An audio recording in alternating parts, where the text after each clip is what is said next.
Vamos a empezar hablando de las apariciones en general, no de las de Fátima en particular. Hay personas que por sistema, cuando se habla de una aparición mariana o de lo que sea, por sistema dicen: yo no me lo creo. Yo no me lo creo.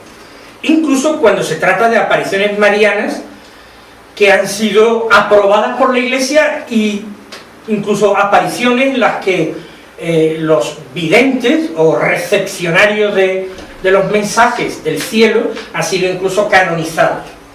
La canonización es un acto del magisterio de la Iglesia, por tanto hay que tomarlo en serio, es un acto del magisterio de la Iglesia. Si del beneficiario de la aparición la Iglesia dice que es beato o que es santo, está dando un peso moral a esta persona, está diciendo que esta persona ha practicado las virtudes cristianas en un grado heroico. No tendría sentido que aquello por lo que esta persona ha empezado a ser conocida sea todo una mentira o un engaño.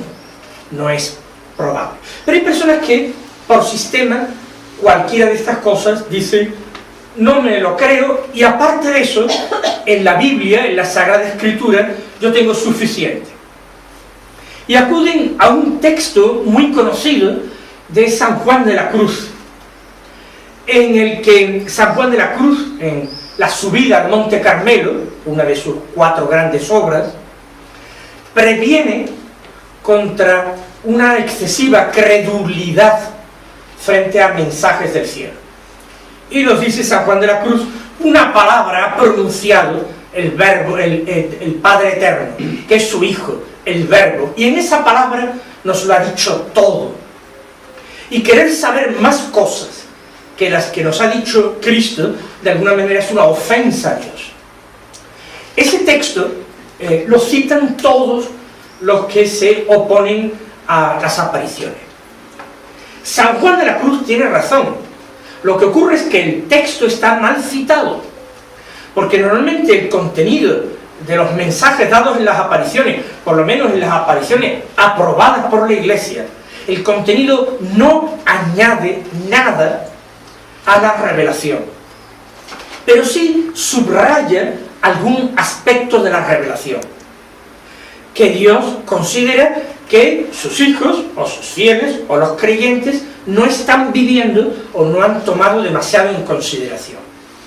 Si nosotros no hubiéramos dado fe en la Iglesia y no se hubieran aprobado ciertas apariciones, no tendríamos hoy, por ejemplo, la fiesta del Corpus Christi. No tendríamos hoy la solemnidad del Sagrado Corazón de Jesús.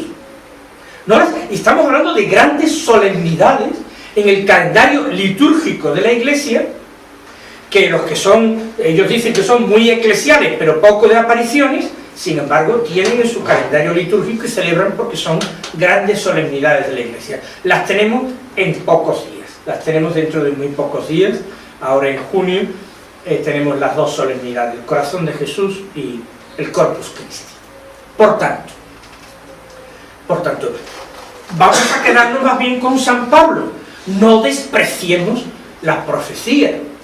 No hagamos oídos sordos a un carisma que Dios da en la Iglesia, que es la profecía, que consiste en ser portavoz de Dios, en prestar la palabra humana a un querer de Dios.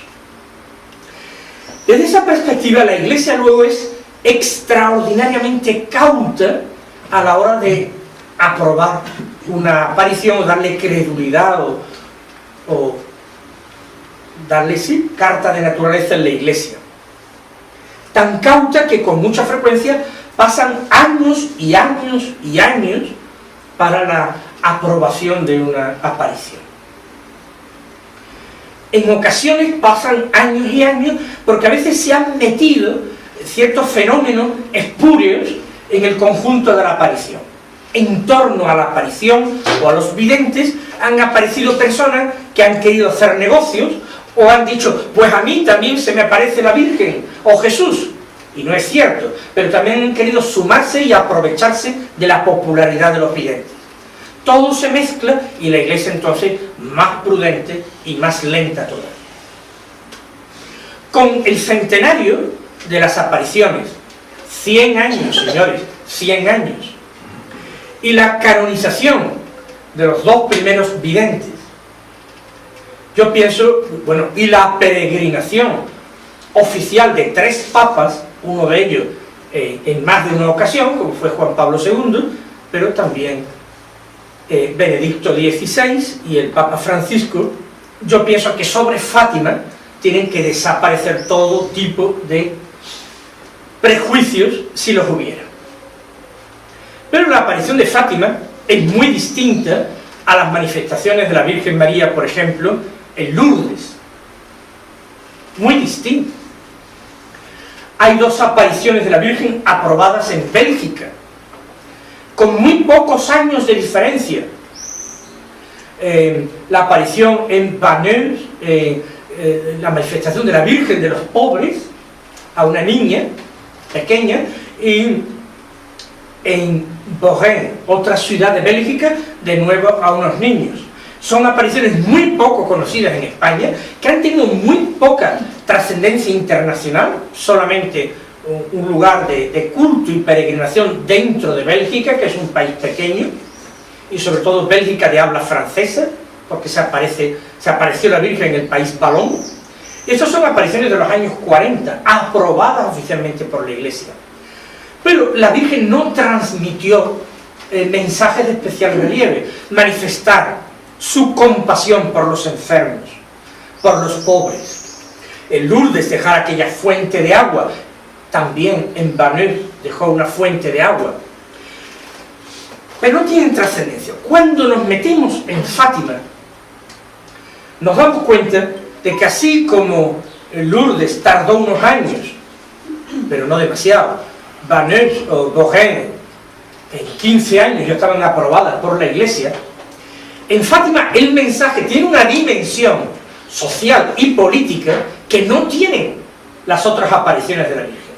Y aquí ya la cosa es mucho más peligrosa. Peligrosa quiere decir mucho más comprometida, mucho más difícil. El mensaje de Fátima es mucho más extenso y mucho más rico. Y evidentemente, pues el riesgo es que no podemos decir parte del mensaje es verdad y parte mentira, porque ¿qué nos garantiza que la parte que resulta menos popular, cómo vamos a decir que eso es mentira y descalificar? Esa persona ha mentido, pero si lo aceptas todo, ¿en qué berenjenal te metes? La hermana Lucía ha fallecido, como ustedes saben, en el año 2005. Falleció casi a la par, en el mismo mes que el Papa Juan Pablo II. Juan Pablo II falleció, creo recordar, que el día 5, y Sor Lucía de Fátima falleció el 13 del mismo mes, de abril de 2005. Sobrevivió 8 días al Papa Juan Pablo II. Pero ahora sabemos, y yo lo he vuelto a oír ahora en Fátima cuando he estado con motivo del centenario, el problema, y es que la hermana Lucía ha dejado no centenares, sino casi millares de páginas escritas. Un diario espiritual durante muchos años. Un epistolario, cartas escritas, etc. Y todo eso inmediatamente lo ha requisado la Santa Sede. Todo eso ha salido de Coimbra. Ella ha muerto como carmelita descalza en el monasterio de Coimbra, y antes de morir ya había una orden que desde luego en el momento que muriera se embalara todo, se empaquetara en cajas de cartón y se enviara para estudio. De tal manera, pero han pasado 12 años y no conocemos esos textos que sabemos que existen y que son muy extensos. Textos que tienen que estudiarse con lupa para el proceso de beatificación y de canonización.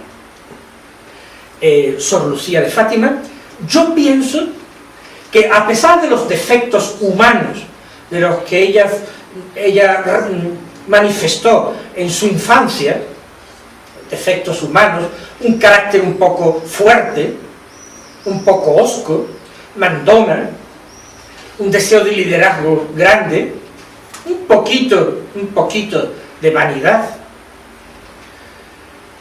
Yo pienso que, sin embargo, es una santa y una gran santa, porque realmente a los 13, 14 años, a ella ya la interna en un colegio de las Doroteas muy lejos de su tierra, con el mandato de no volver, con el deseo de que le cambien de nombre para que no supieran que era ella. Le ponen de nombre María Dolores, la llevan a otro lugar, le prohíben decir de dónde viene. Ella tiene que hacer un montón de reservas mentales para no estar mintiendo continuamente en el trato con otras niñas de su edad que estaban internas. Un montón de reservas mentales para no mentir. Cuando pasa ya al noviciado de las Doroteas, entonces el control se hace mucho más rígido, porque ya ahora ya está sometida a obediencia. Y tratan de mantenerla muy bajo control, no quieren que estudie más, que ella se mantenga en las letras que tiene, que no sea monja de las hermanas profesas, sino monja lega, para que no tenga aspiraciones ni nunca pueda ser superiora ni nada. Y en un cierto momento, pues ya la misma Sor Lucía, a partir de la fundación del Carmelo en Coimbra, ella que tiene ya deseos de vida, no digo más encerrada, porque más encerrada que la que tenía en las Doroteas tampoco la ha tenido en las Carmelitas Descalzas, pidió, teniendo la facilidad inmediata de la Santa Sede, a pesar de que esos trámites son lentos y largos, cambiar de orden religiosa, inmediatamente se les facilitaron las cosas para tenerlas más localizadas y más encerradas, con prohibición de recibir visitas, conceder entrevistas, comunicarse con nadie, a no ser con obispos o familiares inmediatos, con la autorización de la priora, a la que se le leyó la cartilla a la priora para que la tuviera muy aislada. Y así ha vivido hasta nonagenaria, desde 13, 14 años. Yo pienso que hace falta mucha virtud para aceptar este régimen y consentir que hablar de Fátima todo el mundo, menos ella, que era la testigo directo, y todo el mundo escribían libros, hablaban, tenían homilía, hablaban los obispos, hablaba el Papa, se escribían centenares de libros, artículos, y la única que había visto y oído a la Virgen y había recibido los mensajes de la Virgen no podía decir nada. No podía decir nada. Yo pienso que eso es virtud, eso se hace por Dios. Por eso, si ella en su infancia y primera adolescencia manifestó algún defecto de carácter, que yo creo que sí, también los niños que están canonizados tuvieron, Jacinta pues era muy poco caprichosa, excesivamente sensible, con otros niños siempre quería que se jugase lo que ella decía, y si no se enfadaba. Son defectos de una niña de 6 y de 7 años. A partir de las apariciones cambió. Es un prodigio de oración y de penitencia, pero con 7 y 8 años. Cambia, la transforma la gracia. Y Francisco lo mismo. En una ocasión, él lo reconoce en su última confesión, junto con los niños de Aljustrel, del pueblo, había tirado piedra a los niños de otra aldea, de Boleiro, que habían venido a peleas de niños de piedra. Y él dice que había tirado piedra, y que una vez le había quitado unos céntimos a su padre, unos céntimos le había quitado a su padre, y se confiesa compungido y lleno de contrición por aquellos pecados tan graves que había cometido. Y dice, bueno, esto en el pasado, yo me he confesado, pero me voy a volver a confesar, porque esos eran todos los pecados que encontraba en su memoria. Por tanto, claro que tuvieron pecados y algunos defectos infantiles, pero la gracia transforma a las personas. Vamos entonces ahora con el mensaje de Fátima. Ustedes saben que principalmente se concentra en 6 apariciones tenidas entre mayo y octubre de 1917. El 13 de mayo pues se cumplió el centenario, los 100 años de la primera. La primera fue la más sorpresiva. Aquellos niños estaban en el campo, habían llevado aquel día el rebaño de sus padres, el padre de Lucía. El Papa ha dicho Lucía, pero el cardenal perdón, el obispo don Antonio de Fátima le ha dicho su verdadero nombre, que es el que tiene la lápida de su tumba. No es Lucía, sino Lucia, que es el nombre que consta en la lápida de su tumba y el que nombró el obispo don Antonio. La hermana Lucia, Irmá Lucia. Bueno, nosotros tenemos ya la costumbre de decir Lucía en español, el mismo Papa pronunció Lucía en la homilía, por tanto voy a seguir diciendo Lucía porque estamos más acostumbrados. Pero bueno. El rebañito de la familia de Lucía dos Santos, el rebañito de Joaquín, perdón, de los padres de Francisco y de Jacinta Marto. Lo llevan aquel día a una hondonada donde hay una propiedad de los padres de Lucía, Cova de Iría, y allí estando los niños jugando, en una encina están jugando, y Francisco está haciendo como de albañil, construyendo una pequeña tapia, una cosita así con piedrecitas que le traen su hermana y su prima, para proteger una planta que habían visto, que pensaban que podían utilizarse luego para fabricar una escoba. Entonces, no sé si de esparto o de qué, y entonces estaba en un murito para que no se lo comiesen. Y en ese momento jugando, vamos, que eso no era nada serio, cuando ven un resplandor que ellos primero lo describen como un relámpago, luego dicen no era un relámpago, sino que ven una luz así muy fuerte que en pleno día se notaba ese resplandor, y ellos pensaron un momento, es eso, un relámpago, y empezaron a recoger, porque aunque no había nubes, dice a ver si se echa a llover. Y cuando van bajando un poquito más hacia la hondonada de la Cova de Iría, sobre una pequeña encina, un chaparro, ven a la señora, pero es un arbusto de 1 metro 10 centímetros de altura, no más. Es una altura pequeña. Es cuando ellos ya se asustan, pero se acercan porque la Virgen les dice que no tengan miedo, no tengan miedo. Ese es el primer encuentro. Hay 6 encuentros. Siempre el día 13, menos en el mes de agosto, que los niños han sido secuestrados por el administrador, gobernador cacique en Ourén, en Vilanova de Ourén, se los ha llevado, y los niños no han podido estar el día 13 en Cova de Iría, aunque se había reunido una multitud, vamos, 5 o 6 mil personas en la Cova de Iría. Siempre el día 13. En agosto el día 19, según parece. Pero especialmente fue la tercera aparición, la de julio, la particularmente rica, porque en esta aparición se transmiten una serie de mensajes que en principio se los da la Virgen como secretos, y que solamente años más tarde Lucía va revelando, menos uno que le ha dicho, que expresamente la Virgen le ha dicho que no lo revele, o que no se revele hasta el año 1960, lo que se llama el famoso tercer secreto de Fátima. Pero los otros tardan en revelarse. Mueren Francisco y Jacinta sin haber dicho ni haberse manifestado el secreto. De hecho, Francisco en una ocasión comenta, cito de memoria, no tengo aquí el texto, pero bueno, cito de memoria, dice, no comprendo, esta gente se pone tan contenta porque nosotros les contamos cómo hemos visto a la Virgen, y que la Virgen nos dice que hay que rezar el rosario y que hay que ofrecer sacrificios por los pecadores. Si supieran todo lo demás que nos ha dicho la Virgen. Eso lo comenta con testigos Francisco. Se refería a toda la parte secreta de los mensajes. Es decir, lo que la gente se queda en el primer momento es que la Virgen está llamando a la oración y a la penitencia, que se ha aparecido a aquellos niños y que quiere que se rece el rosario.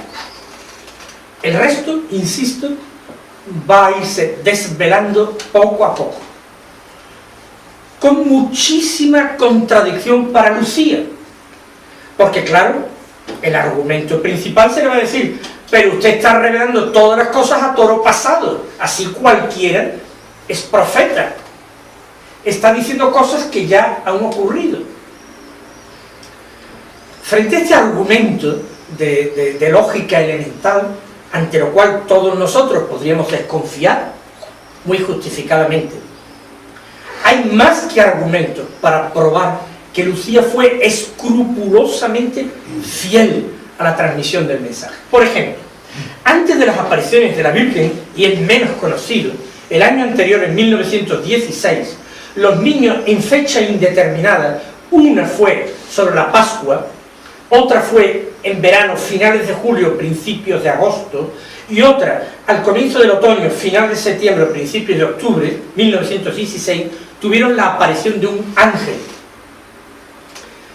Siempre se argumentó, esto sobre Lucía lo dijo años después, y sus primos habían muerto, nadie podía contradecirla. Sin embargo, hay argumentos preciosísimos, hay testimonios de los padres de Francisco y Jacinta que dicen que los niños, a partir de una cierta fecha, pero que era antes de las apariciones de la Virgen, que ellos pueden dar fe de que antes de las apariciones de la Virgen, los niños hablaban mucho, secreteando, que se habían vuelto más piadosos. Hay otro testimonio que habla que había oído hablar algo de un ángel, y todos estos son testimonios anteriores a lo que contó Lucía. Por tanto, Lucía no estaba tan equivocada. Lucía no es una mentirosa compulsiva, ni muchísimo menos. A la pobre se le sometió a no sé cuantísimos exámenes, interrogatorios, pero que realmente fueron brutales, sin tener en cuenta a veces ni sus pocos años, ni nada, solamente buscando contradicciones, argumentando, pero tú dijiste, para buscar contradicciones. Y es admirable la coherencia, porque absolutamente nada serio le cogieron que ella se contradijera, absolutamente nada. Y era una niña que, igual que sus primos, tenía verdaderamente horror a la mentira, En los pocos pecaditos que se confesó Francisco, etc., nunca estuvo la mentira. Nunca. Haber jugado eso con los compañeros, a tirar piedras, eso sí. Incluso haberle quitado unos céntimos a su padre, pero unos céntimos inmediatamente confesados. Pero mentir jamás. Bueno, entonces, estoy diciendo, la tercera aparición es la especialmente rica en cuanto al mensaje. Pero la cosa se complica porque muchos años después, ya en la década de los años 20, concretamente en 1924 y 1925, Lucía, que es monja dorotea y que está destinada, vive una serie de años en España, en Pontevedra y en Tui, ella tiene nuevas apariciones, y no solo de la Virgen, sino también de Jesús, de Jesucristo, que le habla. Y ella refleja y cuenta, y sus directores espirituales que la conocen, el obispo que la conocen, la toman en serio precisamente por eso, porque la conocen y saben que no está mintiendo. Y luego parece, y esto es testimonio de las monjas carmelitas descalzas de Coimbra. Yo tengo una amiga mía que es monja portuguesa y es también dirigida espiritual mía, es de una congregación española, Siervas de María. Es la única monja portuguesa de su congregación, no hay ninguna monja portuguesa más en la congregación que ella. Ella se llama de nombre Jacinta, precisamente por la recién canonizada Jacinta. Y ella tiene mucha amistad y mucho trato con las monjas carmelitas de Coimbra, desde que vivía la hermana Lucía, a quien ella ha llegado a conocer personalmente. Y ella me dice, no es testimonio suyo que yo lo sepa, lo sabe por las monjas carmelitas de Coimbra, que la hermana Lucía, siendo ya carmelita en Coimbra, ha tenido más manifestaciones de la Virgen. Ha tenido más apariciones de la Virgen siendo carmelita en Coimbra. Esas sí no han salido a la luz, porque ya estaba bajo el estricto secreto, pero tiene que constar en sus escritos. Y a veces le consultan desde la Santa Sede, obispos, bueno, y el Señor qué dice, y esta interpretación. Y ella lo que hace es consultarle al Señor, decir, Señor, ¿esto qué es o qué debo decir? Entonces, hay algún tipo de manifestaciones o de comunicaciones espirituales que han seguido con la hermana Lucía después del fenómeno de Fátima, después del fenómeno. Pero vamos allá. En la primera aparición, en la de mayo, esta aparición sorprendente, lo primero que dice, las primeras palabras de la aparición es: no tengáis miedo. Fíjense que son palabras totalmente evangélicas, es lo que Jesús resucitado dice a los apóstoles cuando se les aparece: no temáis, no temáis. Lo mismo les dice la Virgen a aquellos niños ignorantes. Y la pregunta, Lucía, que es la mayor, tiene la voz cantante. Nunca, ni Francisco, ni Jacinta, en esas 6 apariciones, nunca estos 2 niños hablaron a la Virgen, nunca. Francisco ni siquiera la escuchó, la veía perfectamente, y la veía de la misma forma que su hermano y que su prima, porque en los interrogatorios que he sometido describe de la misma manera, pero afirma que él no ha escuchado ninguna palabra.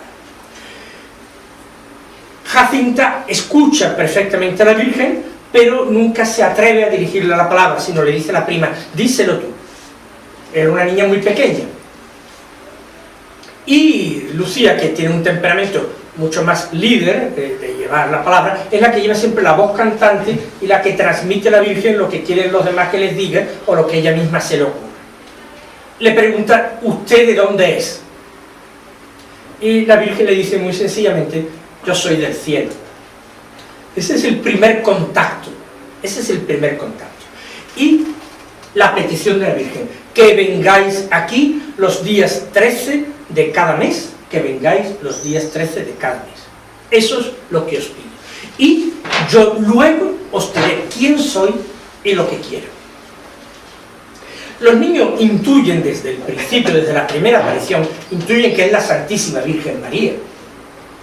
Y de hecho, cuando se corre la voz, porque Jacinta, la pequeña, tiene una indiscreción con su madre, y se lo termina diciendo, con lo cual ya empieza a ser de dominio público, y eso les acarrea muchísimo sufrimiento, pero ella tiene una indiscreción con su madre, se lo dice, lo que es que se le ha aparecido la Virgen. Por tanto, los niños, desde el primer momento, intuyen que es la Virgen María la que les habla. Y en esa primera aparición tienen esa preocupación: si viene del cielo. Habían muerto 2 niñas, adolescentes, niñas, en Aljustrel muy recientemente. La pregunta, indiscreta, quizás, pero para un niño no es indiscreta, es decir, ha ido al cielo fulanita, venganita, etc. Y luego la pregunta: ¿y yo iré al cielo? ¿Y Jacinta? ¿Y Francisco irán al cielo?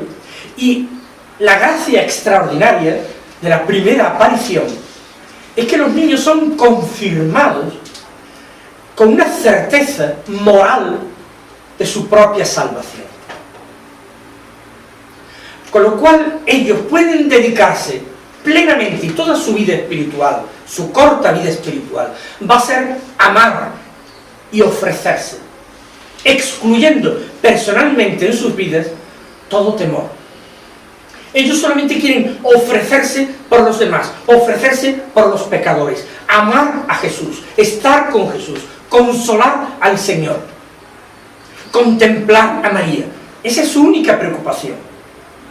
Con ese gozo y esa seguridad interior de que la Virgen se los va a llevar al cielo.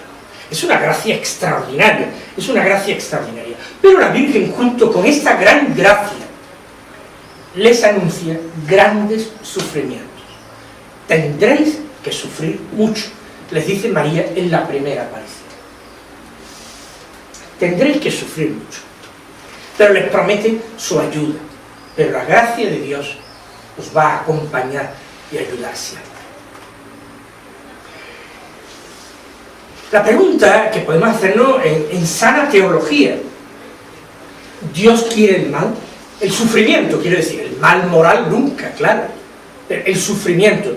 ¿Dios quiere el sufrimiento? ¿Dios quiere el dolor? La respuesta que tenemos que decir es: entra dentro de sus planes, por tanto lo quiere. ¿Fue voluntad de Dios que Cristo muriera en la cruz? Sí.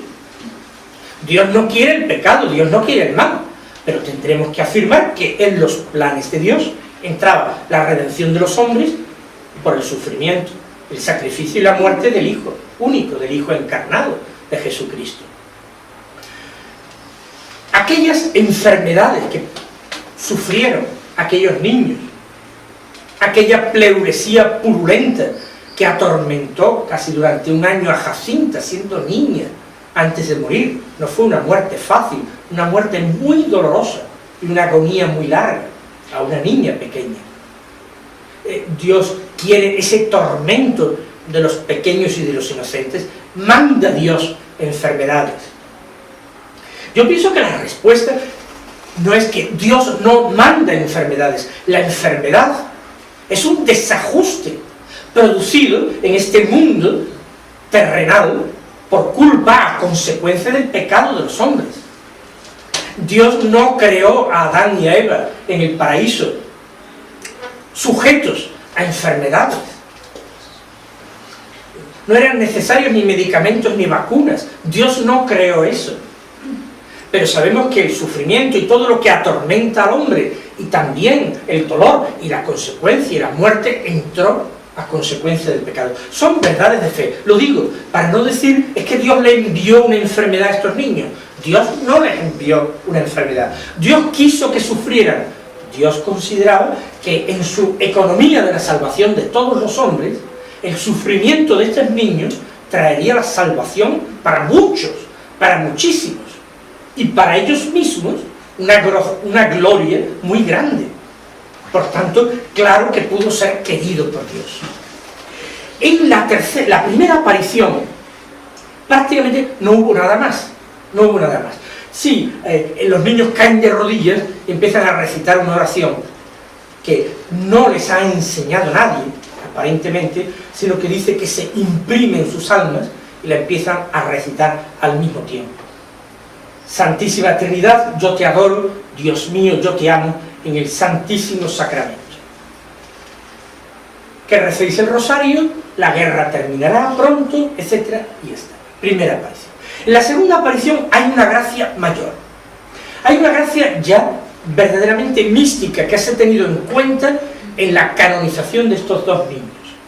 La Virgen en un momento determinado separa las manos y ellos ven como un haz de luz muy intenso, muy fuerte, que brota de las manos de la Virgen y les atraviesa a ellos mismos, entra en ellos mismos. Y ellos vienen a decir, esa luz era como Dios, es una imagen simbólica de Dios. Y ellos se ven a sí mismos inmersos en Dios, sumergidos en Dios. Es una gracia altísima de contemplación que les ha dado de esta forma tan plástica. Los niños quedan absolutamente abrumados con aquello. Abrumados con aquello. Solamente saben hablar de esto luego en sus conversaciones entre ellos, pero no lo pueden revelar a nadie. Y la Virgen sigue pidiendo que venga. Y ahora llegamos al mes de junio, que es el que verdaderamente tiene mucho interés desde el punto de vista del mensaje de Fátima. Aunque ya digo, este mensaje se va quizás a completar con las apariciones para Sor Lucía en Pontevedra y Tui. Se va a completar. Y desde luego, supuestamente el tercer secreto de Fátima ha sido revelado en el año 2000, 40 años que se dice pronto, después de la fecha que dijo la Virgen en que debía ser revelado. Es una cierta incongruencia que no se ha explicado, porque si se canonizan, se beatifican, se supone que esos niños no mienten, entonces ¿por qué se espera 40 años para revelar el secreto de Fátima, cuando la Virgen había dicho 1960? Luego, ahora, como saben ustedes, hay muchas publicaciones y una corriente de opinión fuerte para hablar de un cuarto secreto de Fátima, que no es un cuarto secreto, sino se estima que el tercer secreto no ha sido revelado en su totalidad. Para informarse, yo no voy a hablar principalmente de esto, tienen el libro del italiano Antonio Sozzi, a mí me parece muy interesante, un libro a tener en cuenta.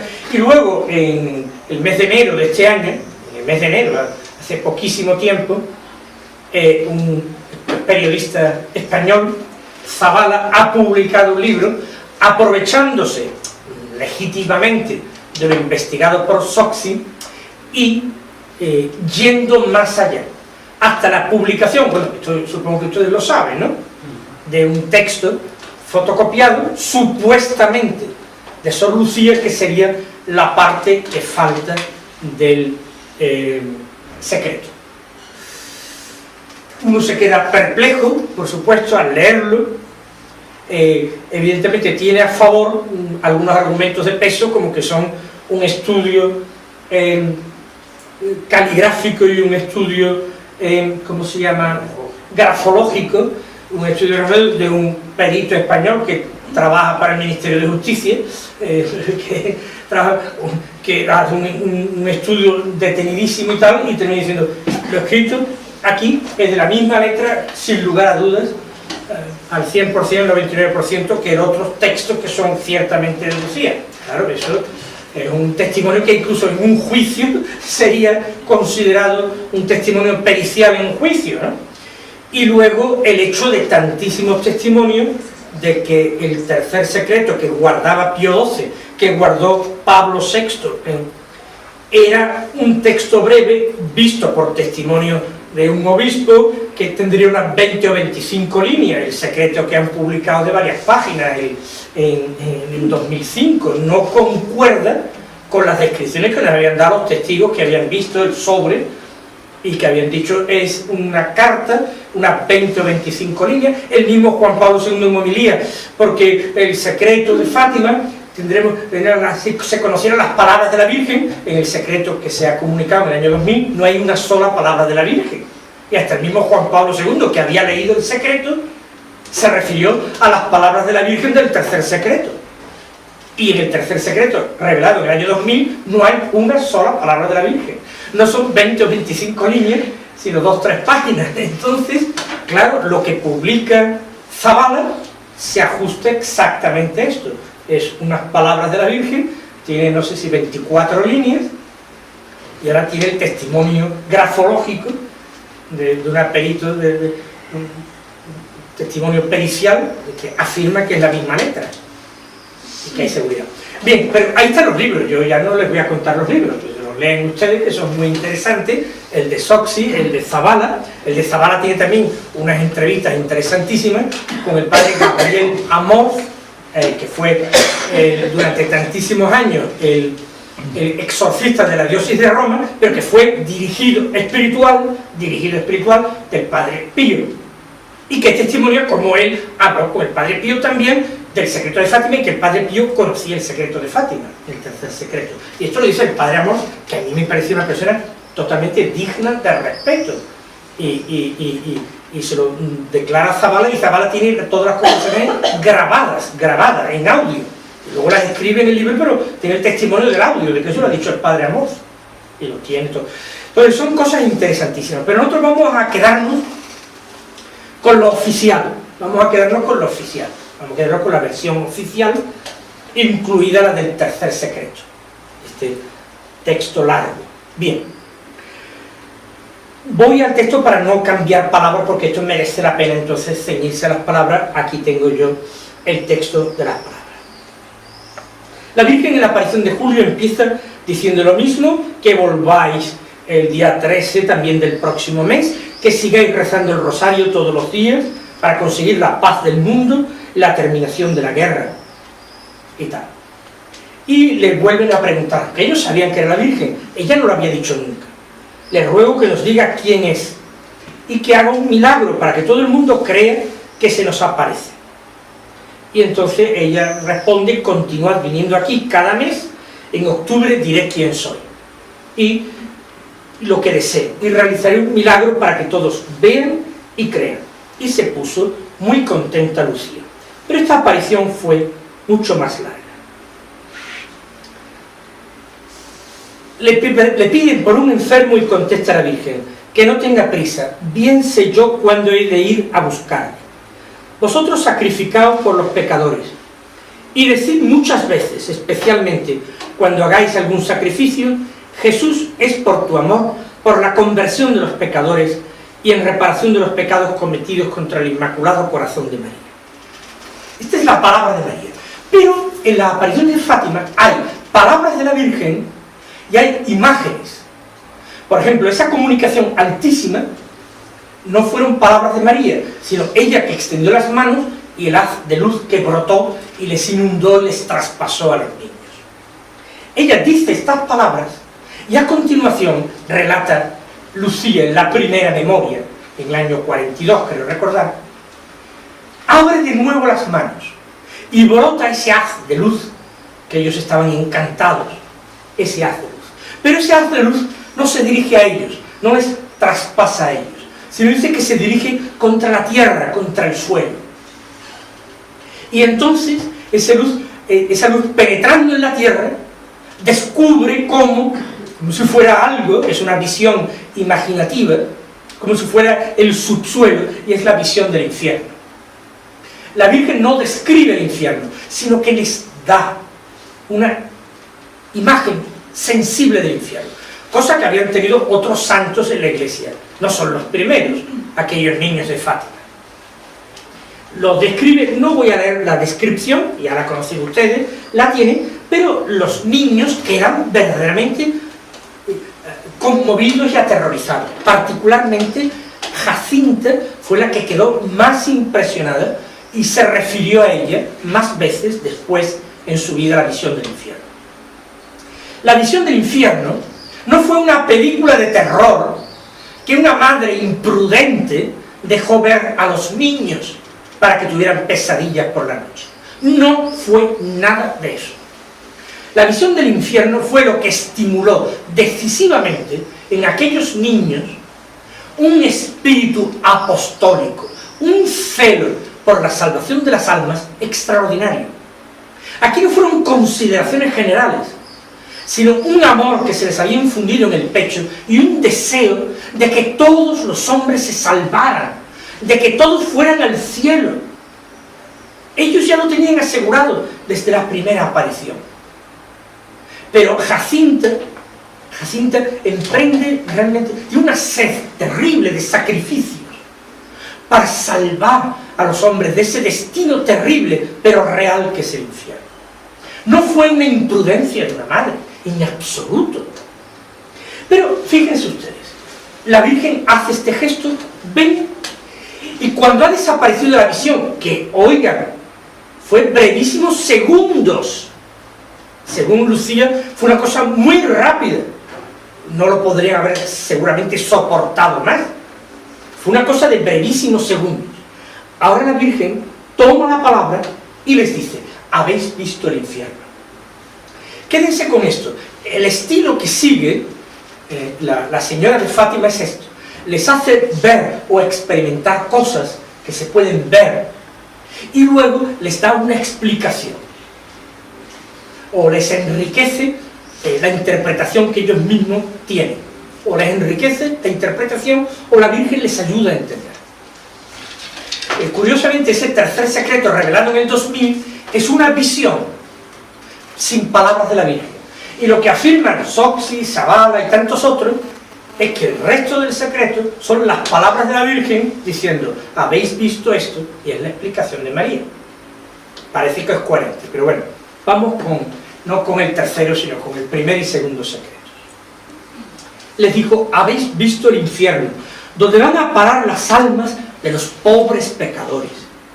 Para salvarlos, Dios desea establecer en el mundo la devoción al Inmaculado Corazón. Si se hace así, se salvarán muchas almas y habrá paz. La guerra va a acabar. Pero, y aquí vienen las palabras más difíciles, Lucía ha tenido que sufrir un verdadero calvario, ha sido asediada por estas palabras. Pero si el mundo continúa ofendiendo a Dios, otra guerra peor comenzará en el reinado de Pío XI. Claro, la Virgen cita a un papa que todavía no ha sido elegido. estaba en la Iglesia, reinaba en la Iglesia Benedicto XV en aquel momento. Y no se sabía si el Papa siguiente se llamaría Pío o no.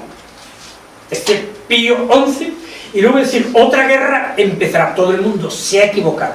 Entonces algunos dicen, le dijeron, ¿usted está seguro que oyó Pío XI? ¿Oyó en el pontificado de un próximo Papa vendrá otra guerra? No, no, y solución. Para ello hubiera sido facilísimo decir, no, sí, fue más bien yo, porque esto era una dificultad, con eso sí que tenía dificultad. Lo dijeron, es que la Segunda Guerra Mundial empezó con Pío XII. Pío XI murió antes, empezó con Pío XII. Pío XII llevaba 4 meses o 5 meses de pontificado, poco, 4, pero fue a los 4 o 5 meses de pontificado cuando comienza la Segunda Guerra Mundial. ¿Se ha equivocado usted? Se ha equivocado. Bien. Ella siempre dijo, yo no lo entiendo, la Virgen no me explicó por qué dijo eso, pero estoy segura y cierta de que dijo esas palabras. Insisto, lo más difícil, ella lo afirma cuando era muy fácil quedarse impecablemente y decir, pues mire, la Segunda Guerra Mundial vino, perfecto, pues sí, a lo mejor dijo Pío, pero no me enteré si era 11 o 12, o dijo otro Papa, y ella, no, dijo Pío XI. Explicaciones, las que quieran, yo tengo la mía particular. Pues la mía particular es muy sencilla. Todo el mundo entiende en Portugal, en Francia, Inglaterra, Italia, que es la Segunda Guerra Mundial fue la guerra de España. Dentro de poco empezará una guerra peor en el pontificado de Pío XI. Esa fue la guerra civil española. Para mí, es que no fue una guerra terrible, es que no fue una guerra también de religión y contra Dios. ¿Por qué? Pero claro, cuando esto se está viendo desde un contexto no español, solamente se está pensando en la Segunda Guerra Mundial. En el pontificado de Pío XI empezó la guerra española, la guerra civil.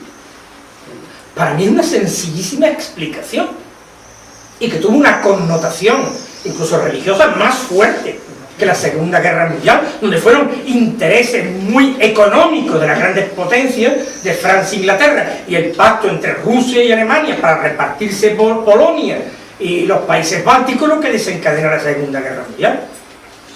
No fueron motivos de por Dios. En cambio, la guerra española, la motivación religiosa, ahí está la sangre de tantísimos mártires. ¿Cuántos mártires hay de la Segunda Guerra Mundial? Algunos que se opusieron a Hitler, pues, el santo Rupert Mayer, el jesuita, Kolbe, claro que hay mártires. Pero bueno, comparado con la guerra española, que fue una guerra, propiamente fue un odio de la religión, un odio de Dios. Por eso, para mí la explicación, digo, ¿por qué no pensamos en la guerra española que sí empezó con Pío XI? Y dice, cuando veáis una noche iluminada por una luz desconocida, sabed que es la señal que Dios da de que va a castigar al mundo por sus crímenes, mediante la guerra, el hambre y la persecución de la Iglesia del Santo Padre. Esto sí puede hacer referencia a la Segunda Guerra Mundial. Fue, como saben ustedes, una aurora boreal que se vio hasta en Galicia, por lo menos. La vio Sor Lucía. Para evitar esto vengo a pedir la consagración de Rusia a mi Inmaculado Corazón y la comunión reparadora los 5 primeros salvos. Si ellos escuchan mis ruegos, Rusia se convertirá y habrá paz. Si no, ella esparcirá sus errores a través del mundo, provocando guerras y persecuciones contra la Iglesia. Los buenos serán martirizados. El Santo Padre tendrá que sufrir mucho. Varias naciones serán aniquiladas. Por fin, mi corazón inmaculado triunfará. El Santo Padre me consagrará a Rusia, que se convertirá y será concedido al mundo un cierto periodo de paz. En Portugal se conservará siempre la fe, etc. ¿Y cómo cortó las palabras de la Virgen diciendo etcétera? Y explica. Lo que sigue forma parte del tercer secreto. Y ya no lo puedo decir. Pero todo el mundo colige. Si lo último que dice es, en Portugal se conservará siempre la fe, ella dice el dogma de la fe. En Portugal se conservará siempre el dogma de la fe, etc. Parece que al afirmarlo de Portugal, quiere decir que el tercer secreto, porque ella dice etcétera y corta, se refería a una crisis de fe. Porque de la guerra, del castigo por la guerra, el hambre y la persecución de la Iglesia y el Santo Padre, ya ha hablado antes. parece que las terribles pruebas siguientes serían una prueba fuerte contra la fe, de tal manera que la fe se perdería en sitios inimaginables, pero en Portugal, porque así lo ha querido, por eso lo pide la Madre del Cielo, se conservará siempre el dogma de la fe, etc. Y ya se corta. No digáis esto a nadie. A Francisco sí se lo podéis decir, porque él no lo oía. Vio la visión del infierno, pero no lo oía. Bien, las peticiones, al principio, como no dijo nada, no hubo nada. Pero, uy, el lado, es que claro. 5 minutos, 10 minutos para centrarnos en este tema. Lucía no es hasta muchos años más tarde. Ella es una niña, la Virgen le ha dicho que no diga nada. De momento, que la gente haga penitencia, que se ofrezca y ofrezcan sacrificio por la conversión de los pecadores, y que recen el rosario pidiendo la paz. Y ella promete su intervención por la paz. Pero desde el final, desde el año 18, hasta el 36, que empieza la Guerra Española, pasan 18 años. Y hasta el 39, que empieza la Segunda Guerra Mundial, pues pasan ya más de 20 años. ¿No? No sé si me estoy confundiendo de los años, ¿sí? 22 años. 22 años, pasan más de 20 años, 22 años. En el año 17, ya, bueno, el zar había caído, no sé si en el año 15, no sé si fue el derrocamiento del zar fue en el 15 o en el 16. 17. No, el 17 fue la revolución ya de octubre, pero el zar había sido derrocado antes. Fue derrocado, Sí, establecida la república, fue establecida la república antes. pero lo asesinaron en el 17. Sí, el asesinato sí, pero el cambio de régimen, el derrocamiento del gobierno imperial, yo no sé si fue el 15 o el 16, bueno, fue el 15 o el 16. Pero la Virgen había anunciado una cosa, de que a través de Rusia, que en aquel momento era una nación extensa, pero no tenía un peso político, ni económico, ni ideológico, más bien era un país que recibía colonización de Occidente en todos los puntos de vista, ideológico, económico y todo, que pudiera extender sus errores por todo el mundo. Errores parece que venían pues de Francia, de la Revolución Francesa, etcétera, etcétera. Hay una referencia directa de la Virgen en aparición a la hermana Lucía en Galicia. Cuando ella ya ha hecho el primer pedido de la consagración de Rusia al Inmaculado Corazón de María, la misma hermana Lucía, viendo el interés de los obispos que le piden que escriba la memoria y tal, se extraña que esto no se lo envíe siquiera al Papa, porque al principio ni siquiera se envía al Papa la petición. La petición llegará ya luego. Pío XI fue un Papa contrario a Fátima, Pío XII favorable a Fátima, Juan XXIII contrario a Fátima.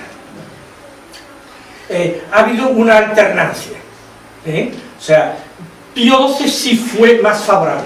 Además, él siempre reconoció como algo que estaba ligado con su pontificado, el que él fue consagrado obispo en la Capilla Sixtina el 13 de mayo de 1917.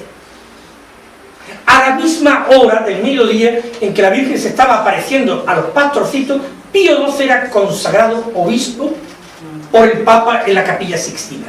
Y por eso él dijo, decimos, soy el Papa de... Comentó esa circunstancia que le impresionaba. Así como a Juan Pablo II le impresionó el hecho de haber sufrido el atentado y la mano que desviaba la bala el 13 de mayo, precisamente. Han sido papas muy favorables a Fátima.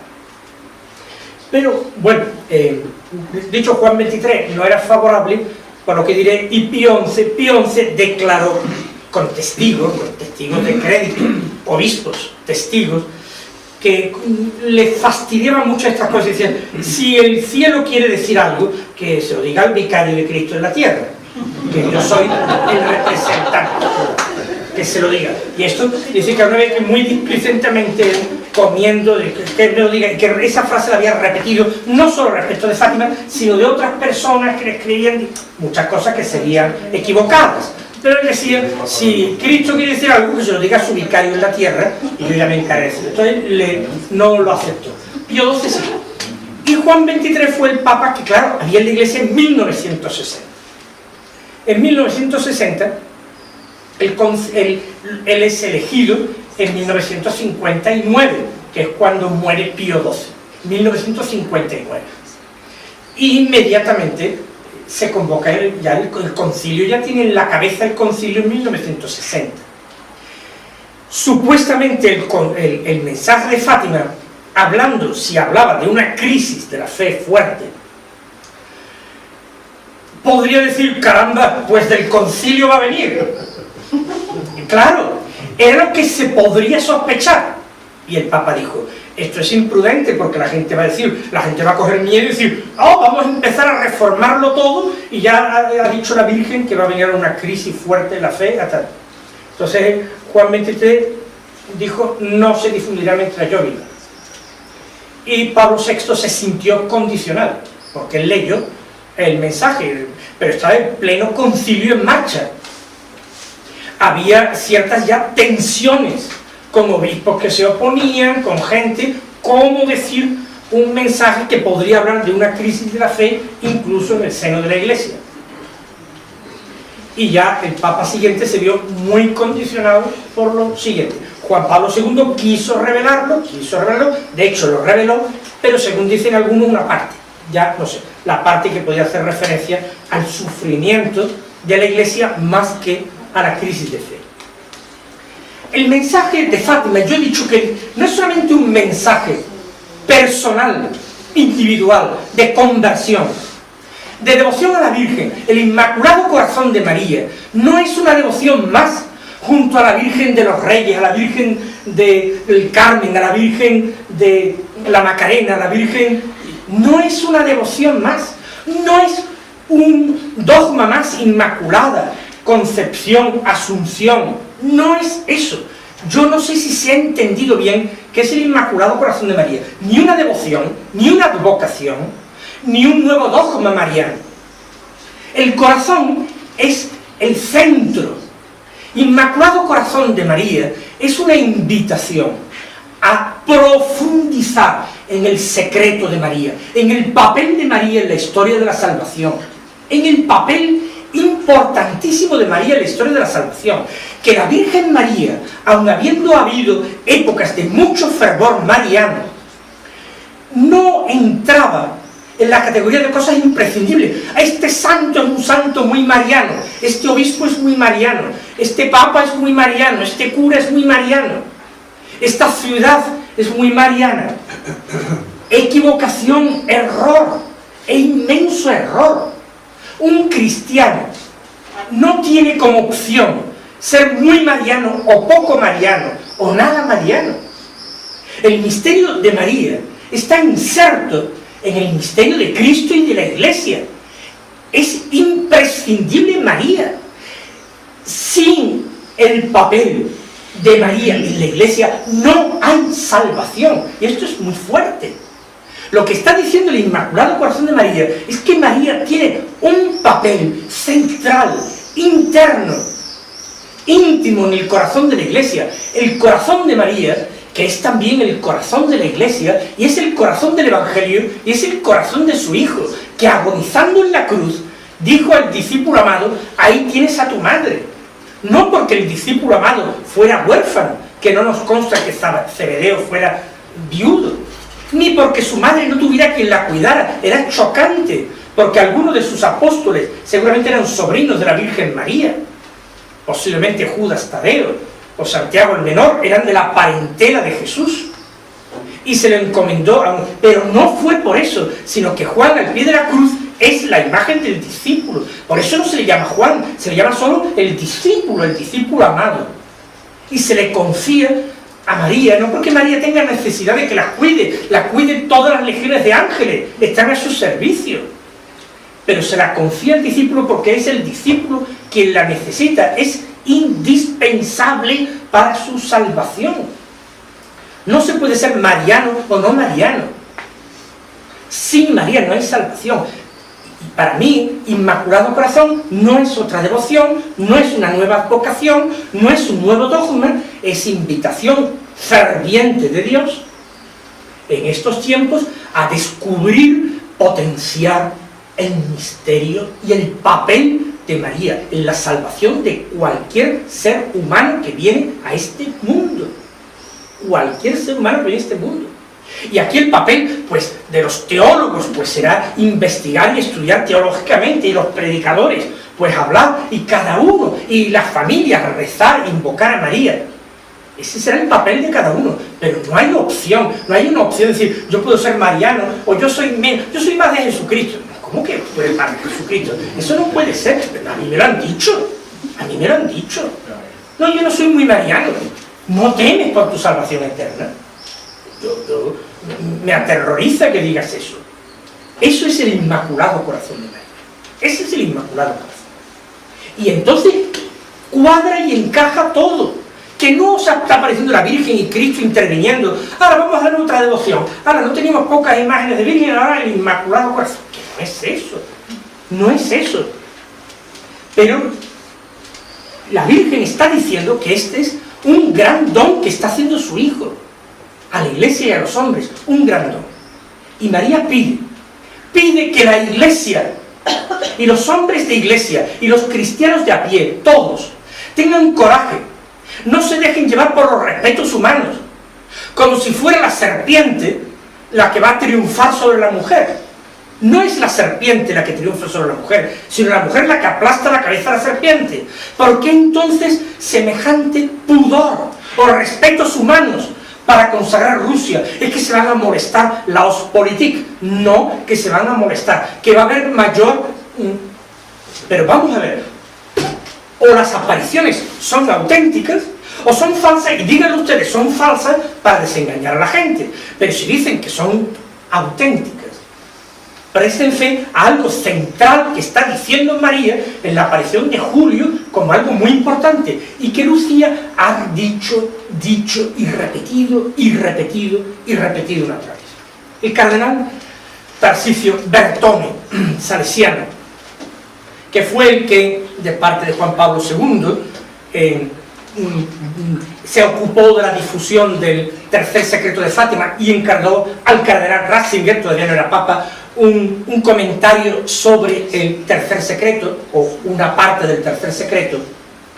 Dijo que en una carta Sor Lucía de Fátima había dicho, le atribuían todo. Primero, que la consagración de Rusia al Inmaculado Corazón de María había sido válidamente hecha por Juan Pablo II en 1984. Lo único que nos hace falta ver es algo tan sencillo como el manuscrito de la carta, porque hay que creérselo, que eso lo escribió en una carta Sor Lucía, pero esa carta nunca se ha escaneado, fotocopiado o publicado, sino simplemente se nos pide a la fe de los creyentes, que así como que creemos que en la Santísima Eucaristía está Cristo entero con su cuerpo, sangre, alma y divinidad, que creamos que hay una carta donde la hermana Lucía dice que esa consagración fue hecha en 1984. La carta no la busquen ustedes en ningún libro sobre Fátima. Yo tengo unas cuantas en una pequeña biblioteca, no la encuentro en ninguna parte, no está. Bueno, si es un dogma de fe, lo que dice Bertone, pues habrá que creerlo. Yo no me lo creo, claro, no me lo creo.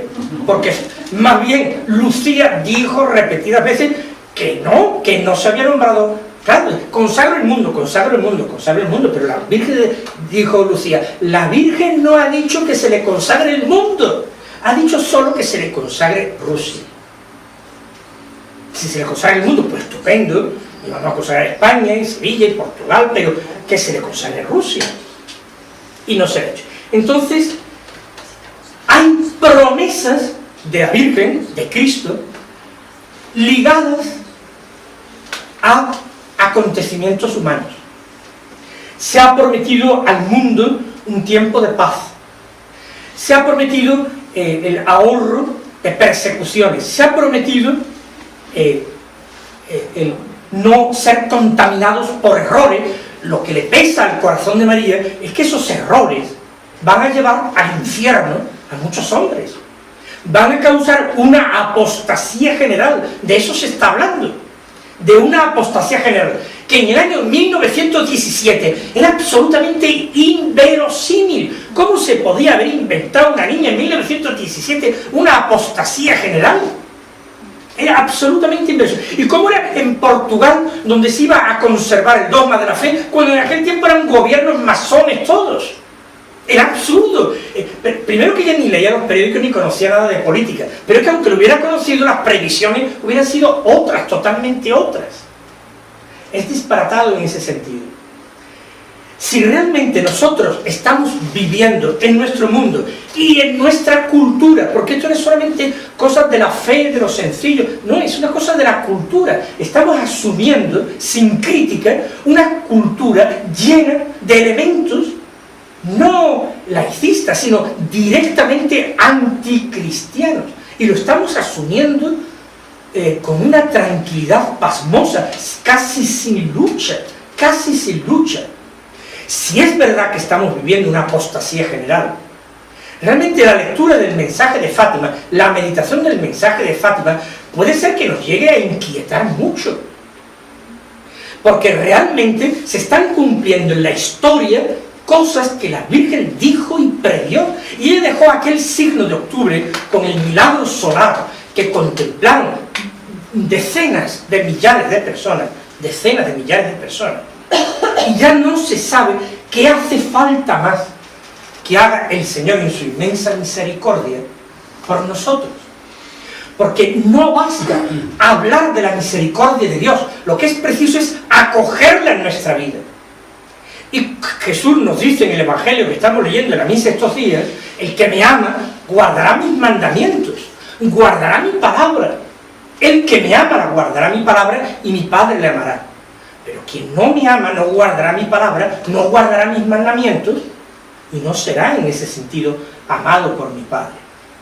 Es que Fátima no dice ninguna palabra nueva respecto de la Sagrada Escritura, pero nos ayuda a subrayar y a tomar en serio el momento presente. El momento presente es de una angustiosa urgencia de conversión. Angustiosa urgencia de conversión. Es la última llamada que Dios hace a las puertas de la historia de los hombres. A ver si los hombres han puesto su confianza en la economía, en la política, en una cultura mundana y muchas veces blasfema, o si estamos poniendo la confianza en su palabra y en ese regalo que Él nos hizo en la cruz, que es su madre bendita y el Inmaculado Corazón de su madre. Por eso yo lo resumo así: el centro del mensaje de Fátima es el Inmaculado Corazón de María. Y la importancia de que no solo los individuos, sino las comunidades, las sociedades, los grupos humanos, también hagan gestos exteriores que expresen la conversión, al menos el deseo de conversión. Bueno, pues yo no he tenido papeles, pero tal cual.